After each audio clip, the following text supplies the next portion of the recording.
Hello there, and welcome to Let's Play RHEM. I'm going to be doing something a little bit different for this Let's Play. I'm going to be deviating from the norm here for a bit. You know how normally when I play through a game, I go through it either non-blind or blind, and then at the very end I give my thoughts in a mini review while the credits are rolling? Well, not this time. This time, I'm going to be giving that little review right now. And the reason for this is because I don't really know if a lot of people out there have heard of this game, because it is kind of a bit obscure. It was released in 2003 as an indie game, at a time when indie games didn't quite have the support that they do now, and we didn't have Kickstarter and all that stuff back in that day. And I also wanted to let you guys know what you're in for before I actually get started, because this game is definitely not for everybody. So what exactly is this? Well, RHEM is a first-person, pure puzzle adventure game. It has pretty horrendous voice acting, almost zero plot whatsoever, very dated graphics for 2003, and no background music at all. Now I'm going to pause the mini review right there, because right now, I'm sure some of you are wondering, wait a minute, JB, what on earth would even possess you to even think about playing a game like this on your channel? I mean, what is so great about this that you would even want to LP it? I mean, what's going on here? Well, the answer to that question lies in the area that I haven't mentioned yet, and that is gameplay. Quite simply, I was just thrilled with the gameplay in this game. I found it very engrossing. But that's because I really enjoy puzzles a lot, and I understand that there is a portion of my subscriber base that does enjoy watching puzzle games. I played through Chip's Challenge, I've played through Riven, and this game, if you've seen those games and you enjoy logic puzzles and whatnot, then you would probably like this. However, if you're one of those people who likes to have a good story in your game or wants to hear some music in the same video that you're watching, I just want to warn you ahead of time, maybe this isn't for you. I still encourage you to give it a chance, but just warning you, maybe this isn't the thing for you, alright? But personally, I had a lot of fun playing this game. It was a great puzzle game. It's pretty much all puzzles, and the puzzles were very intricately designed and pretty fun to figure out. So, with that in mind, let's go ahead and get started. Wait for it! Alright, so we're beginning our journey here, and the game never actually tells us how we got into this little railcar thing. The box for the game, I believe, says that you stole a railcar, but we never actually get into the details of that. In fact, we don't even know where this place is. The game never really tells us, like, if it's on another planet, or whether it's, you know, in some abandoned area here on Earth, or what. So, yeah, there's really no explanation in this game, or in the sequels to this game. Yeah, this game actually has sequels. There are 4 games in the RHEM series, all in all. And I do intend to play all of them. Maybe not all at once, because that probably wouldn't be the most fun thing to watch, but every once in a while I'll probably play one of the RHEM games, because I really do enjoy these games. They're fun to figure out, and if you enjoy listening to me figuring out puzzles, then I think they'll make for an interesting LP. Not to mention that there really isn't an LP of them on YouTube. Well, there's an LP of the 4th game. There's a partial LP of the 1st game, but none that I know of for the 2nd and 3rd ones, at least at the time of this recording. A little bit about the exploration of this game, because it will involve quite a bit of exploration and walking around.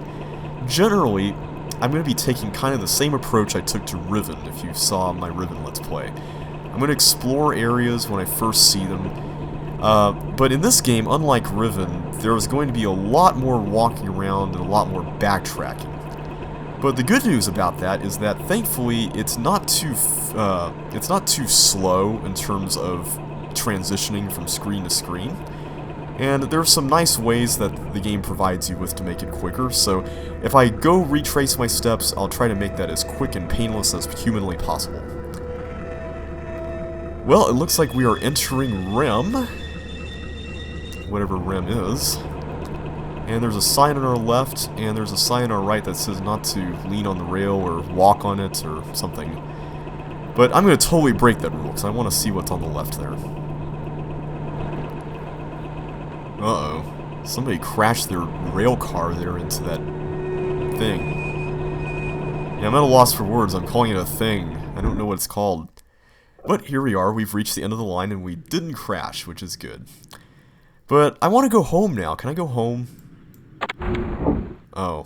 Well, I guess we can go only forward with this rail car. But there's a door on this side and a door on this side. Maybe if we can turn around, we can get through this door, right? Well, let's go and take a look around here. You'll notice that the navigation for this game is very similar to Myst, although the hand cursor is white instead of flesh-colored. And when the cursor is up like that and pointed straight on, then you can move forward like that.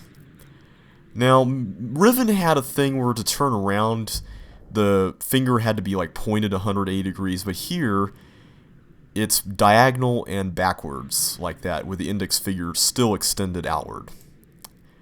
And here we get a nice view of our train car, which I guess is just a one-seater.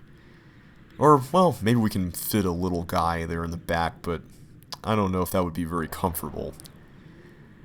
Now, here we can also see that this track, or at least this portion of the track, is on some kind of turntable, it seems.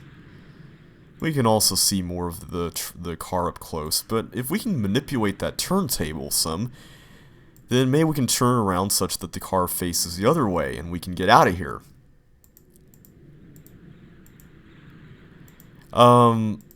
We can't actually exit through there, which is a bummer. Now let me show you something really cool. You know how Myst, in order to turn 90 degrees when the path went through a 90-degree turn, you had to move forward, right, and then you had to turn. Well, that's thankfully not the case in this game.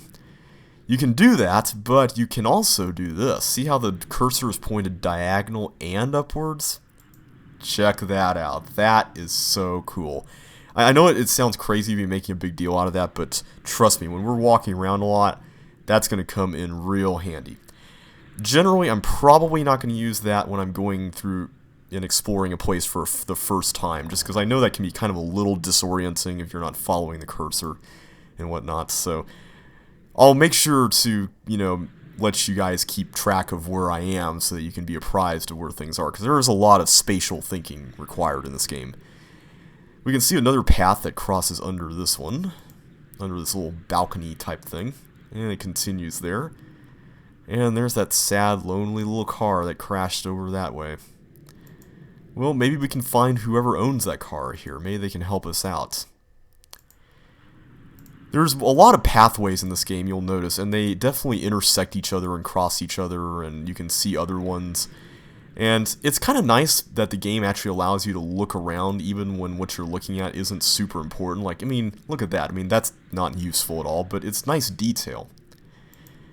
One thing I haven't mentioned is that this game was programmed and designed entirely by one guy, which is very impressive when you think about it.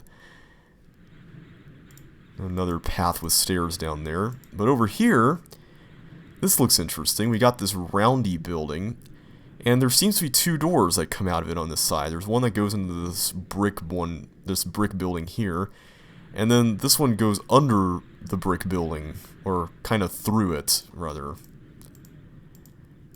Well, it looks like this path also leads to that round building as well, so let's go through the door. Okay. Something you gotta know about me. I love that sound. That sound effect is so cool. I love it. It just sounds like futuristic, but retro, It's like futuro. Okay, that's not a word, but you know what I'm talking about. It just has that cool sound.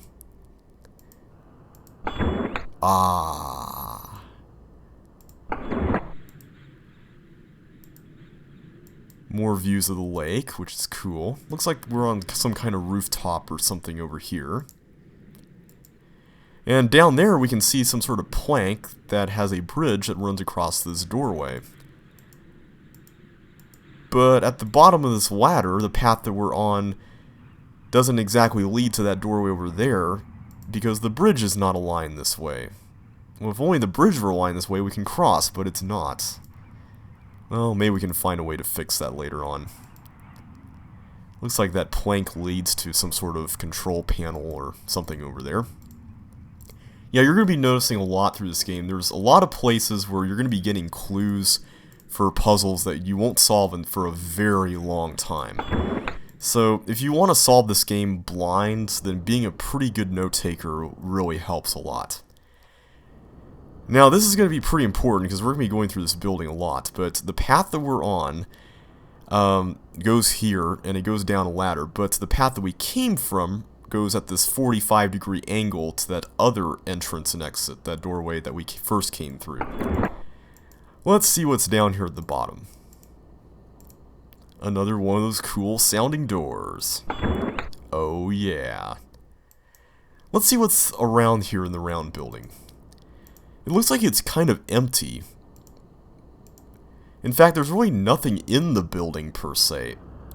It just seems like it's used as a means to get all over the place with this system here. Notice how this thing seems to be on a track, like there's these bars here and stuff, so maybe it rotates such that it can access these other doors, because, I mean, these doors don't do anything. I mean, where does this go? There's also a telescope there, so that might help in some way. Maybe it's a camera. Well, let's take a look around further.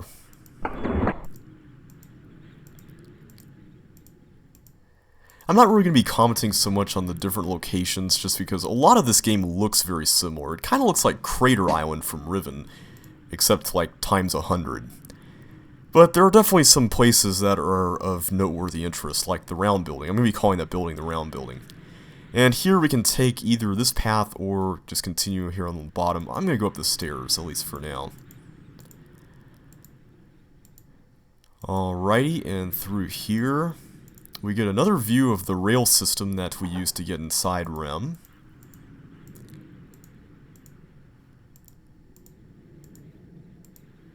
And here we get some cool canyon-like cliffs, which is pretty awesome. Let's see, we can go either here or to our right. I'm going to keep going straight. I'll check that out later on. Now note for this door, the forward and left icon is the only option I've got. So right now I'm facing 90 degrees west of where I was facing before. And through here we get some kind of crashed or crumpled up or messed up pole thing that seemed like it belonged to this thing. I don't know what this is. Maybe power lines or just some cool sculpture that the designer of this place thought would be awesome to include as a testament to his very avant-garde style of power transmission. I don't know. And there's another area over there, but we can't get there. You know, I gotta admit, I've never understood why in adventure games, to put it in the words of one of my favorite LPers, water is treated like scalding hot lava. I mean, it's crazy, right? I mean, I don't understand. I understand that not everyone can swim, but still. And this is a dead end, so I'll check it out real quick. We got a screen with some red buttons. Yay, buttons. Oh, we can't press all the buttons at once? Really? I guess we can press only 4 at a time. That's a bummer. Well, whatever this thing is, it must be important because red equals important, right? So we gotta find out what combination of 4 buttons to press. But for now, let's keep on going. We got a lot of things to look at here. There's some diagram there, but you know what? I don't want to read. I just want to keep exploring. Well, that kind of put a stop to that. Looks like this pathway goes down here, but we can't actually get down there. I guess the player character doesn't want to slide down and try climbing up the brick wall, but I can't really say I blame him. So let's see if this diagram might help us. Alright, so we got a ledge here and a ledge here. And we got these two, I don't know, barrels or something, and they're holding up a path or a board. And the water is at this level, but when the water is full, then these things and the path are up here level with this. Okay, so if that is supposed to resemble the path thing that's at the water's level, then we need to fill up this area with water in order to actually cross. Well, that's good to know. We'll have to keep that in mind for later on. But for now, there's another path that we haven't checked out yet back here. And it's this one. Let's see what's over here. Maybe there's something interesting. Hello. I'm so happy that someone finally came. You know, I've been waiting for a visitor for quite some time. It's been a while since I arrived here. Unfortunately, when I first came, my vehicle derailed. I wasn't hurt, but because of that accident, I was unable to leave RHEM. At first, I tried to find my way around, but it didn't get me anywhere. As far as I can tell, I haven't even set foot on most of the territory of this, my involuntary sojourn. And many of the things here completely mystify me. I just can't figure this place out, and all I want to do is get away. That's why I need your vehicle. Although I know you won't understand, if you had come here a few months earlier, I would have taken you with me. But now it's too late. Fate has kept me in this exile, and now it's all yours. I've been here way too long, and all I want is to leave this place. Maybe fate will treat you more kindly than it has treated me. Good luck. No! Not my car! No! Come back, Mr. Bad Voice Actor. No. Well, looks like we found the guy who came in the crash car. And now we gotta find another way out of here.